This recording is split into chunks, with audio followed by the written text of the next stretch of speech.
इससे पहले रात को ना हमारा सारी रात मुर्गा बनाया है। अच्छा, हम गए ना, वो बच्ची ने भी बताया कि मामा को मारा है। मुर्गा बना के मारता था? मुर्गा भी बना दी लिया, एक टांग पे खड़ी रहो, कभी जो है ना मुझे दुबई जाओ, पूरी रात मुझे दुबई जाओ, जिस्म को ना सोता भी नहीं था पूरी रात। इसने मुझे फिर हफ्ते के दिन ना, दिन के टाइम 3 बजे फ़ोन किया है कि बाजी आओ, इसने रात को मेरे साथ ये किया है, मेरे लिए ना पाइप पानी वाला मारने वाला और एक लंबा सा सरिया सा रखा हुआ है, आप आओगी मैं आपको दिखाऊंगी। ये ना किचन में ही रखा हुआ है, बहन से बैठी हुई साइड पे लाके दिमाग मेरा किसने चला दिया, सीधी ऊपर रख के? बिल्कुल दरमियान में, सेंटर में रख के। आप देख रही हैं सब कुछ? जी। आपने कहा नहीं कि ये क्या कर रही हो? ये कुछ मौका ही नहीं दिया उसने, कुछ हमें बोलने का, बस मार के ये कह दिया मेरे हाथ तो ही मरना सी ना। तो फिर इतनी उसमें दीदा दलेरी है कि वो भागा नहीं है। मेरी बहन उसी वक्त मौके पे जहाँ वहाँ हो गई। जो हमने सीन देखा है वो तो हमारे सामने क़यामत का मंजर था। मेरे भाई को गिरेबान पकड़ लिया, शर्ट से पकड़ी रखा, अब तुझे मारना, तेरी बहन को मारना है। दूसरे जो भाई हैं वो बीवियों को अंदर मार के ना ऐसे कुटते हैं कि उनकी आंखें नील सूज जाती हैं, आंखें बंद हो जाती हैं, मुक्की आंखों पे मारते हैं। बाजी बड़ा अफसोसनाक वाक़या, अल्लाह पाक आपको सब्र दे। क्या कहती थी अक्सर इरम, क्योंकि बहनें आपस में बहुत सी बातें करती हैं, उन्हें पता होता है वजह क्या थी, क्यों ऐसे वहशियाना तरीके से वो तशद्दुद करता रहता था मुलजिम? वजह ये थी कि जुमेरात की, बुध और जुमेरात को आई है, जो बुध की रात आई है, जुमेरात तक मेरे पास ही रही है। इधर बाजार से उसने शॉपिंग वगैरह करनी थी। इधर आए हैं? जी, इधर आई है जी, अच्छा। हमारे घर में। अच्छा। अम्मी अब्बू की तरफ तो हमारे ना वालिद साहब हैं ना वालिदा साहिबा हैं। अच्छा। तो ये मेरी छोटी सिस्टर है, मेरे साथ हर बात शेयर करती थी, दुख सुख की अच्छा। बात हर शेयर। छोटी थी? जी, मुझसे छोटी थी। अच्छा। तो शेयर करती थी मेरे साथ हर बात। तो यही कह के गई थी, बाजी इसके पास 2 पिस्टल आ गए। देखे रमज़ान से जब पंचायत बैठी थी तो मेरे जेठ ने इसे पिस्टल इसका ले लिया हुआ था। सही है। तो मुझे तब से कोई 6 मंथ कोई डर ख़तरा नहीं रहा। तो मसलन कि मुझे कोई खौफ भी नहीं कोई भी था कि इसके पास चलो पिस्टल नहीं, आगे बात बात पे पिस्टल निकाल लेनी, बस डरावा देना। अच्छा। डरावा धमकाता था कि ये कर दूंगा वो कर दूंगा। जब मारता था फिर कहता था अपने किसी को बुलाओगी, अपने भाई को बहन को सुबह बुलाओगी? ये तो कहती होती थी नहीं बुलाऊंगी, कि अब तुम चली जाओगी, मैंने तुम्हें मारा है, 4-5 दिन के लिए चली जाओगी। ये कहती होती थी कि नहीं मैं नहीं जाऊंगी। तो फिर इस तरह मुझे बता के गई बाजी अब पहले 1 पिस्टल था, अब इसके भाई जंगीर ने इसको 2 पिस्टल दे दिए हुए हैं। अच्छा। तो बाजी अब इसने अगर मेरे साथ कुछ भी ऐसा किया ना तो मैं आपको कॉल करूंगी, तो आप आ जाना, बस मेरी इस आदमी के साथ अब बस हो गई है। तो ले ले ये जो मैल मुलारे जो भी इसका भाईचारा है ले ले। इसकी बहन बड़ी बेबी है, उसने कारोबार ले लिया हुआ है, इससे छीन लिया हुआ है मुनीर से, करोड़ों की इसकी मसल का कारोबार है, इसका दूध दही का। अच्छा। तो वो ले लिया अपना था मुनीर का? इसका अपना था जी। अच्छा। तो घर था इसका, तो 13 लाख उम्रे का इसने तैयारी की थी। तो इसके जंगीर भाई ने इधर जब रमज़ान में मेरी सिस्टर रहने आई है तो उसको संगलों से बांध के तो इसके 13 लाख अलमारी से निकाल के उम्रे की हर तैयारी थी, पासपोर्ट वगैरह हर चीज़ बनाई हुए थे। किसने जाना था उम्रे पे? उसकी बेबी ने और दोनों मियाँ बीवी ने। अच्छा, बच्ची 3 साल की बच्ची ने और मियाँ बीवी ने, इरम ने और मुनीर ने, दोनों ने जाना था। इन्होंने महफिल मिलाद करवाई, हर चीज करवाई। इरम इधर आ गई जी, रमजान में वैसे हाँ जी, रहने के लिए जैसे आ जाते हैं हाँ जी, वालिदैन के घर। और पीछे से मुनीर को इन्होंने संगलों से बांधा। अच्छा। तो ये इरम बताती थी? ये इरम बताती थी। अच्छा। तो फिर वो ना फिर अपनी बीवी से भी फिर करता था हर बार शेयर दुख सुखी के, देखो एक ने मेरा कारोबार छीन लिया है और भाई की मेरे की जंगीर की जायदाद में नज़र है, और अब मेरा 13 लाख भी देखो उम्रे का ले लिया है। इसकी जिठानियाँ वगैरह जाती थी मरियों वगैरह पे, तो ये कहती है मरी सैर करने। सैर करने। अच्छा। तो ये मुनीर कहता होता था अपनी बीवी को आओ हम भी मरी सैर करने चले। मेरी बहन कहती, सिस्टर कहती कि नहीं हम नहीं मरी जाएंगे, ऐसा करें हम उम्रा करने ना चलें। तो उसने कहा तुमने एक दफ़ा कहा हम चलते हैं, ये तो अच्छी बात है। तो इन्होंने महफिल मिलाद करवाई, इस तरह करवाया, बस इनसे देखा ना गया, रहा ना गया। फिर इसने अपनी बीवी को सारी बात बताई कि मेरे तुम्हारे जाने के बाद भाई ने ऐसे ऐसे मुझे संगलों से 2 दिन बांध ही रखा अपने घर। अच्छा। तो बाद में ना पैसे सारे निकाल लिए हैं। तो इसने कहा अच्छा चलो कोई नहीं भाई दे देगा, पहले भी इस तरह ऐसे किया था, 9 लाख लिया था, दे दिया था। तो इसने 2 दफ़ा अपने भाई से मांगा है मुनीर ने। तो उसने ये कहा मैं तुम्हारे पैसे मैंने अब कारोबार में डाल लिए हैं, तुम्हें देता रहूँगा, महीना देता रहूँगा। कोई महीना मेरी बहन कहती नहीं दिया, 1 महीना पता नहीं 15,000 दिया, 1 महीना 20,000 दिया, इस तरह। अच्छा। फिर ये बीवी जब लड़ता था तो कहता था हाय मेरा 13 लाख उसने तेरी वजह से निकाल लिया, तू अपनी अम्मी के घर क्यों गई, तेरी वजह से। इसमें मेरा क्या कसूर है? अब हर किसी के घर में अपने जो भी चीज़ होगी सेव तो वो क्या अगला बंदा आके निकालेगा? हम कितना के जाते हैं इनके घर तो चीज़ें निकाल लेते हैं, इसमें मेरा क्या कसूर? अच्छा चले हम मेरा कसूर मान रहे हैं तो फिर मैं जाती हूँ, पूछती हूँ। तो फिर इसने कहना तू कौन होती है जाने वाली, ये हमारा बहन भाइयों का मामला है। तो कहते फिर आप मेरे से फिर दुख सुख की बात शेयर कर रहे हो, तो फिर मैंने तो यही कहना है ना कि मैं पूछ लेती हूँ जाके भाई से कि ये मेरे साथ लड़ाई करता है, मुझे कसूरवार ठहराता है। तो फिर कहता था तू कौन होती है, हमारे बहन भाइयों का मसला। मेरी बहन फिर चुप करके बैठ जाती थी। तो बुध और जुम्मे रात को इस तरह गई है मेरे साथ हर बात। बाजी अब ये जो कुछ भी मेरे साथ करेगा ना, मैंने कहा सबसे पहले पंचायत में यही कहा था ना कि तुम ना जो भी कोई बात होगी ना अपने बड़े के पास जाना। जेठ ने भी कहा जब बहन भाइयों को फ़ोन करती हो बुलाती हो इतने दूर से, मेरा साथ घर है, जो भी कुछ तुम्हें करेगा मेरे पास आना। क्या नाम है उसका, जेठ का? जेठ का नाम जहांगीर। अच्छा, जहांगीर, जिस मुकदमे में भी नामजद जिसे जी जहांगीर। तो ये ना सुबह के टाइम जो ना जुम्मे वाले दिन जहांगीर के घर गई है कि ये मुझे फिर पिस्टल दिखा रहा है, ये फिर पिछली हरकतों पे आ रहा है ये। तो भाई आपने इसको पिस्टल क्यों दिया, आपको पता नहीं मुझे खतरा है। तो वो ना मिला नहीं अपने घर में, वो मिला नहीं। फिर इसने अपनी जेठानी को कहा कि भाई कहाँ है, उसने कहा 2-3 घंटे के लिए बाहर गए, आ जाएंगे। ये पीछे ना सोया हुआ था, वो मेन गेट से भी नहीं गई, इसने खुद मुझे बताया मुनीर ने कॉल करके। तो मैंने कहा फिर इधर से अपनी बीवी का अंदाज़ा लगा लो, बीवियाँ तो मैके भी आ जाती हैं रिक्शा करवा के, कुछ भी करवा के। तो ये तो इसने कदम भी नहीं उठाया घर से बाहर। तो इनके सेन में ही रास्ता है अंदर जाने का, उधर से गई है। ये सोया हुआ था, ये उठा है, इसने सारा घर ढूंढा, इसको इसकी बीवी नज़र नहीं आई। फिर ये अपने भाई के घर गया, कहता इधर तुम क्या लेने आई हो? कहती मैं वैसे ही आई हूँ, आप खुद ही कहते हो बोर हो जाओ तो उधर चली जाया करो। इसने कोई बात शेयर नहीं की। कब की बात है ये जुम्मे की? अच्छा। जुम्मे की बात। तो ये ना इसने ना बालों से घसीट लिया इसको। तो उसकी जेठानी कहती इनम तुम चली जाओ अपने घर, ये तुम्हें लेने आया, तुम चली जाओ। इसने कहा बाजी मैंने नहीं जाना भाभी, ये मुझे घर जाके मारेगा, ये मुझे घर जाके मारेगा। तो वो घसीट का बालों से ना लेके तो घर आ गया है। फिर जुम्मे की रात को इसने इसे मारा है, गला दबाया इसका, इसे मुर्गा बनाई रखा है सुबह 5 बजे तक। मुर्गा बना दिया? मुर्गा बनाई रखा है, मुर्गा बनी रखो, फिर खड़ी हो जो, एक टांग पे खड़ी रहो। ये खड़ी रही है। सजाएं देता था? सजाएं देता था। क्यों, क्या वजह थी? बस ये कि जेठ के घर, मेरे बड़े भाई के घर क्यों गई हो मेरे से बगैर पूछे। तो मुझे कहती मैं ले जाता। मैंने कहा तुमने लेके जाना था, जैसे जैसे उसने तुमने शिकायत लगानी से तुमने कहना था कि मेरे भाई को जाके बताओ। अच्छा, फिर घर ले गया? घर ले गया जुम्मे की रात को। ये सजाएं देता रहा सारी रात? मेरी बहन को चमचा भी मारा। इसने मुझे फिर हफ्ते के दिन ना, दिन के टाइम 3 बजे फ़ोन किया है कि बाजी आओ, इसने रात को मेरे साथ ये किया है। मैंने कहा अच्छा मैं आ रही हूँ। फिर बाजी आज रात भी इसने मेरे लिए ना पाइप पानी वाला मारने वाला और एक लंबा सा सरिया सा रखा हुआ है, आप आओगी मैं आपको दिखाऊंगी। ये ना किचन में ही रखा हुआ है। मैंने कहा अच्छा मैं आ रही हूँ। फिर मैंने इतनी देर में अपने बच्चों को अकेडमी वगैरह भेजा, फारिग हुई। फिर मैं अपनी भाई की तरफ आई, फिर मुझे इसकी कॉल आई बाजी आना है कि नहीं आना, या मेरे जनाजे की चारपाई लेके जाओगी। मैंने कहा अल्लाह ना करे तुम्हारी जनाजे की चारपाई क्यों आए, ये देखो हम आ रहे पहले की तरह हम आ रहे हैं। तो जो पंचायत में बैठते थे फिर मैंने उनको कॉल की। वो कौन कौन लोग हैं रिश्तेदार? वो इनके मामू हैं रिश्तेदार। हाँ जी, शादरे में रहते हैं। मनीर के मामू? मनीर के मामू हमारे भी रिश्ते में मामू ही लगते अच्छा। हैं। मैंने उनको कॉल की कि वो कहता बेटा मेरी आज तबीयत ठीक नहीं है, क्योंकि हमने हर कोई कहता था तुम लोग बच्चे हो, अब बड़ों को बताओ जो बात है बड़ों को। फिर मैंने कहा जो पंचायत में बैठे हैं फिर सबसे पहले तो हम उनसे इजाज़त लेते हैं कि हम जाएं या ना जाएं। तो उन्होंने मुझे जवाब दिया। फिर हमारी ये पुप्पो हैं, हमने इनको किया फ़ोन, ये शालमी गवाल मंडी रहती हैं।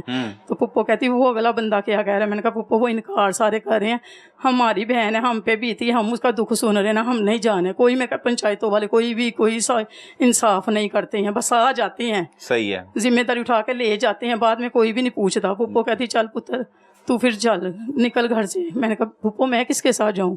पुप्पो कहती जैसे पहले भाई के साथ जाती होती हो, ये मेरा छोटा भाई है। तो मैंने कहा भाई कहता बाजी क्या करना है? मैंने कहा भाई चलो बाइक पकड़ो। पुप्पो उधर से घर से निकल गई, उधर से हम निकल गए हैं। फिर मेरे बहन ने रात का वाकया बताया, आगे गए हैं तो ये दोनों भाई मौजूद थे उधर। अच्छा, जहांगीर और मनीर, इन्होंने पहले भी मारा हुआ था इसे। आप और पुप्पो और भाई? पुप्पो तो भी रास्ते में थी ना। अच्छा, आप और भाई गए? हम तो पहुंच गए हैं ना। अच्छा, तो ये दोनों भाई मौजूद थे। अच्छा, तो घर में ही? हाँ जी। बहन से मुलाकात हुई आपकी? जी, बहन से मुलाकात हुई, बहन से बातें हुई। बेबी ये उसकी 3 साल बेबी ने सारी रात की बातें बताई। मामा का जी, मामा का गला दबाया, खाला मामा का गला दबाया है पापा ने, और मामा को मुर्गा बनाई रखा है। तो फिर ना चमचा भी मारा, खुद उसने अपनी मामा की ना पजामा ऊपर करके दिखाया टांग पे। फिर मेरी बहन ने अपना दुपट्टा हटा के फिर मुझे गला दिखाया है। तो इसका भाई इसके ऊपर तशद्दुद कर रहा था। फिर बाद में भाई बाहर चला गया है। ये बस उसे कह के हमारे सामने गया कि आज रात इसका किस्सा तमाम कर दें, आज रात किस्सा ना तमाम कर दें। ठीक है। मनीर का भाई तशद्दुद कर रहा था। हाँ जी, दोनों पास खड़े थे तो मार रहा था उसे, पता नहीं क्या टॉर्चर भी कर रहा था, हाथ भी उठाया, इस तरह हमें बता रही थी। तो ये ना बाहर चला गया, फिर ये कह के गया कि आज रात तेरा नबेड़ा नबेड़ दें, जैसे पंजाबी में कहते हैं ना। कौन कह के गया? ये जहांगीर। अच्छा, मुनीर को कह के गया। फिर ये तो मुनीर से आप नहीं पूछ रहे? अब ये मुनीर के सामने बातें हो रही हैं, आप नहीं कह रहे क्यों मार रहे नहीं, हो? मुनीर फिर उसके पीछे चला गया। मेरी बहन अपना रात का वाकया बता रही है ना, तो मुनीर ना इसके अपने भाई के पीछे चला गया। अच्छा। फिर थोड़ी देर बाद आ गया, बैठ गया है, कहता ये इस तरह करती है, ये उस तरह करती है। मैंने कहा चल तू मेरा भाई है ना, देख वो बीवी है तेरी। तो मैंने कहा हाथ तो उठाया ना करो ना, बीवी हर चीज़ बर्दाश्त कर लेती है, एक मर्द का हाथ उठाना बर्दाश्त नहीं करती है। तो मैंने कहा तू मेरा भाई है। पहले ये सलाम लेता था, उस दिन इसने पहले ये सलाम भी नहीं लेता था, इतनी अकड़ है इसमें। उस दिन इसने सलाम ली, मैंने जवाब दिया। फिर बेटा मैंने कहा अपनी बच्ची को देखो, तुम्हारी बच्ची रात का सारा सीन देखा, उसके बच्ची है, इस पे ज़हन पे क्या असर पड़ेगा, क्या असर पड़ेगा? तुम्हारी एक बच्ची इतनी मनतो मुरादों से तुम लोगों ने ली है, तो उसके सामने ये कुछ कर रहे हो। तो मेरी बहन है ना ऐसे चौंकी पे नीचे बैठी हुई थी पीढ़ी पे, तो उसने अपनी झोली जैसे जैसे ये कह रहा है ये ऐसे करती, ये वैसे करती, मेरी बहन ने झोली उठा ली। मेरी बहन कहती है अच्छा बाजी हर बात पे औरत ही गलत होती है। नहीं, क्या मतलब कह रहा था? कि ये ऐसे कभी गर्म रोटी नहीं पकाती, कभी ये नहीं करती, कभी वो नहीं करती। ये सिर्फ छोटी छोटी। ये बच्ची को कपड़े इस तरह के क्यों पहना रही? देखो इसको फ्रॉक बनाया तो मेरी बहन वो निक्कर पहना देती थी, तो इसको निक्कर क्यों बनाई है? इसको पजामा बनाओ पूरा टांगों वाला फोल्ड। वो कहती जब बाहर आप लेकर जाओगे ना तो फ्रॉकों के साथ ये इसको ये शलवार कमीज बनाई, इसके बाल कटिंग नहीं करवाने, इतने रखने इतने नहीं रखने, इस तरह की बातें उसे ना कर। ये मतलब गिले खारिश क्यों कर रही हो? वो कहती लो मैं मुझे खारिश हुई तो मैं नहीं करनी है बाजी, किसी और बंदे ने तो नहीं ना मुझे आके ना खारिश करनी। मैंने कहा नहीं मनीर ये तो कोई बात नहीं है। मैंने कहा औरत की गलती बता। फिर मेरी बहन कहती है अच्छा बाजी हर बात पे मेरा औरत का ही कसूर होता है, औरत ही गलत होती है। उसने झोली उठा ली ऐसे, तो ये ना चुप करके आराम से साथ वाले रूम में गया, पिस्टल ले आए। मेरे बहन ऐसे ही बैठी हुई साइड पे लाके दिमाग मेरा किसने चला दिया, सीधी ऊपर रख के बिल्कुल दरमियान में सेंटर में रखे। आप देख रही हैं सब कुछ? जी हाँ। आपने कहा नहीं कि ये क्या कर रही हो? ये कुछ मौका ही नहीं दिया उसने कुछ हमें बोलने का, बस मार के ये कह दिया मेरे हाथों ही मरना सी ना, बस जैसे पंजाबी का लफ्ज होता है। हाँ जी। तो फिर इतनी उसमें दीदा दलेरी है कि वो भागा नहीं है। मेरी बहन उसी वक्त मौके पे जहाँ वहाँ हो गई। जो हमने सीन देखा है वो तो हमारे सामने क़यामत का मंजर था। तो फिर इतनी उसमें दीदा दलेरी है कि भागा नहीं है। मेरे भाई को गिरेबान पकड़ लिया, शर्ट से पकड़ी रखा, अब तुझे मारना तेरी बहन को मारना है। मेरा भाई कहता बाजी आ भागो। बच्ची 1.5 घंटा पूरा वो सीन देखती रही, हर चीज़ माँ के पास। हम तो बाहर को भी भागे, काफ़ी देर बाद हम अंदर आए, फिर हमने अपनी बच्ची को देखा, बेबी को देखा, फिर पकड़ा, फिर हम भागे। बहुत ज़्यादा उनका गेट बहुत लंबा था, मुझे तो ऐसे जैसे किसी फरिश्ते ने धक्का दिया है। तो पीछे मुड़ मुड़ के मैं देखूँ मेरा भाई नहीं है, पता नहीं इसने मेरे भाई को भी कुछ कर दिया। हाय लोगों में मेरा भाई भी नहीं बाहर आ रहा। ऐसे करती करती मैं बाहर चली गई, तो वो पिस्टल इसका गिर गया, तो इसने दूसरा पिस्टल मेरे भाई पे ताना। अच्छा। फिर मेरा भाई ने मुझे कहा बाजी भागो, बाजी भागो। हम पूरे रोड पे भागते रहे काफ़ी लंबा। फिर किसी का घर दरवाज़ा खुला, मैंने कहा इस तरह तो हमारी बचत नहीं होगी, ये तो मैं बैग पे भी वार कर सकता है, दिमाग में, कमर में। मेरे भाई के सबसे आगे मैं थी, उससे पीछे मेरा भाई, उससे पीछे इसने पिस्टल तानी हुई थी। इनके 3 कैमरे लगे हुए हैं, तीनों में मेरे ख्याल में किसी ने रिकॉर्डिंग कैमरों की ली है या नहीं ली। फिर किसी का दरवाज़ा खुला था, मैं उनके अंदर चली गई। अच्छा। पहले एक हिजाब की दुकान थी, वो लोग भी राहगीर भी अपनी अपनी बचत में लगे हुए थे। मैंने कहा दुकान में भी मैं चली गई तो शायद ये मेरे पीछे आ जाए। मैंने किसी का दरवाज़ा खुला देखा, मैं अंदर चली गई। फिर मेरे आगे से मेरा भाई गुजरा, मैंने इसकी शर्ट भी खींच ली। मैंने कहा भाई इधर आओ, भाई इनकी कुंडी लगाओ, भाई इधर आओ। मेरा भाई ये ना राश भीड़ में यही समझा कि हम ना रोड पे जा रहे हैं सीधा, ये सीधा ही भागा है। जब काफ़ी 10 मिनट बाद हम उनके घर से बाहर निकले, फिर हमने अपनी बच्ची की तरफ ध्यान दिया, फिर हम अपनी बहन की तरफ गए, तो वो तो मौके पे जहाँ बहाक हो गई थी। बच्ची को हमने पकड़ा, बच्ची ने सारा बयान दिया ये लियाकत साहब को। ये बच्ची छोटी बेटी, क्या नाम है उसका? इसका मीरा फातिमा। मीरा फातिमा जी, मीरा फातिमा। इसने सारा बयान दिया, हमें बहुत अफसोस। पुलिस को बताया? पुलिस को बताया, बड़े बड़े आराम से उसने पूरा वाकया। मेरी मामा, मेरी खाला पास थी, मेरे मामू भी पास थे। मेरे पापा ने मेरी मामा को गोली मारी दिमाग में। अभी भी बच्ची हमारी इतनी रो रही है कि मेरी मामा नहीं है। हमें पता है हम बच्ची को कैसे हौसला दे रहे हैं और कैसे इसे सुला रहे हैं। अच्छा। तो फिर ये भाग गए घरों से, ये निकल गए। ये इनका जेठ मेरी सामने भागा है, इसका दूध दही वाला जो भाई है इसके हाथ में पिस्टल देके वो भी भागा है। कैमरों में इनके सब कुछ आया है, लेकिन ये ना ये पुलिस वाले शो करवाएं, ये इसमें हमें नहीं पता। ये इनका पैसा ना बहुत है, हराम की कमाई इनके पास बहुत है। पाजी क्या वजह थी, क्यों इस तरह का उसका दिमाग हो गया था? नशा करता है? पता नहीं भाई, यहाँ करता भी था, यहाँ करता भी होगा, नहीं, लेकिन बहन नशे नहीं में बताती थी, इरम नहीं बताती थी? नहीं। इरम क्या कहती थी, क्यों ऐसे, मतलब कोई कहती थी बाजी मुझे लगता है इसे कोई दिमागी मसला है, यहाँ बड़ा भाई नशा बेचता है, शायद इसको भी देता होगा, ये जाता है छत पे 1-1, 2-2 घंटे बैठा रहता है। मैंने कहा तुम बीवी हो, जाके देखती नहीं हो? कहती नहीं बाजी हमें कोई हुक्म ऑर्डर नहीं है, ये जो मर्जी करें, ये तो अपनी, बल्कि दूसरे जो भाई हैं वो बीवियों को अंदर मार के ना ऐसे कुटते हैं कि उनकी आंखें नील सूज जाती हैं, आंखें बंद हो जाती हैं, मुक्के आंखों पे मारते हैं, इतना तशद्दुद करते हैं। ऐसे करते हैं। साथ के हमारा हुक्म नहीं होता कोई जाके उसको छुड़ा भी ले, इतना जरूरत, इतनी हुक्म नहीं है हमें। तो मैं कहती थी एक दफ़ा तो जाके देखिए ऊपर करता क्या है। बाजी पता नज़र तो आता है, इसका भाई बेचता है, उसे भी लगाता होगा, देता होगा, इसे भी चल बेच भी और तू भी खा पी जो खाना पीना, इस तरह का था। मेरे घर में आम रूटीन में पिस्टल लगा के आ जाता था। मैं इधर मेरा घर ये इधर करीब ही है। हाँ जी। अच्छा, पिस्टल लगा के आम रूटीन में भी ना इधर आ जानी। तो अकेला के बीवी के साथ जब भी आना सिस्टर के, पहले तो मैं बुरा ही समझती होती थी, मैं अपनी सिस्टर को कहती थी इसे मुझे ये अच्छा नहीं लगता, मेरे मियाँ को भी नहीं, तो इसे ना लेके आया कर। तो मेरी बहन कहती थी बाजी मैं मजबूर हूँ, किसके साथ हूँ। कितने बहन भाई हैं अब? हम 3 भाई 3 बहनें हैं। हमारा जवान भाई 2 साल हुआ फोत हुआ है, अब हम 2 भाई 2 बहनें रह गए। वो वैसे इत्तेफाकी तौर पर। हाँ जी। सही है। फिर ये इसने आना पिस्टल लगा के ना इधर रख देनी, हमें ना एक किस्म की दिखाता था कि हमें ना कोई बात, कोई शुरुआत हो, कोई खलल पैदा हो तो मैं पकड़ूं तो इनको उड़ाऊं किसी ना किसी को। तो मैंने अपनी बहन के साथ गिला करना, मैंने कहा बहन इरम ये देखो ये मेरे घर ना इस तरह आया करे, ये क्यों लगाता है? कहती बाजी मुझे पता ही नहीं। हाँ इसकी कोई दुश्मनदारी है, देखो तो सही, इसको नहीं अक्ल है, इसको खुद अक्ल होनी चाहिए कि ये जा रहे। वो ना मैं उसका दिमाग इतना पढ़ रही थी थोड़ा थोड़ा कि बातों बातों में कोई अनबन हो या कोई खलल पैदा है तो ये मैं पकड़ूँ और मैं चला दूँ इन पे। इतना को वो हमारा पता नहीं क्यों, हमने इसका खुदा हमारा पता जो हमारे वैर था। तो फिर अब पुलिस ने अब तक क्या किया? पुलिस ने क्या किया? हमें नजर आ ही रहा है, हमें कोई इंसाफ नहीं मिल रहा है। मेरे भाई इतने भाग दौड़ कर रहे हैं, हमें अपना डर है, खतरा है। हमारे बच्चे पढ़ाइयों से ख़राब हो रहे हैं, टीचरों के पास जा रहे हैं, टीचर कह रही हैं इनके पेपर है, हमने आपकी कोई बात नहीं सुननी है, हमें इनके इससे खतरा है, हमारे बच्चों की पढ़ाइयाँ ख़राब हो रही हैं। मैं अपने घर से इधर आई हुई हूँ और मेरे बच्चे भी स्कूल वगैरह नहीं जा रहे, हम भी घरों से बाहर नहीं निकल रहे हैं। हमें बस इंसाफ चाहिए, हमें मरियम नवाज साहिबा से इंसाफ चाहिए। मैं अपील करती हूँ कि हमें इंसाफ चाहिए। हम भी यतीम हैं, हमारे माँ बाप भी नहीं सर पे हैं और हमारा भाई नहायत शरीफ है, तो हमें इंसाफ चाहिए।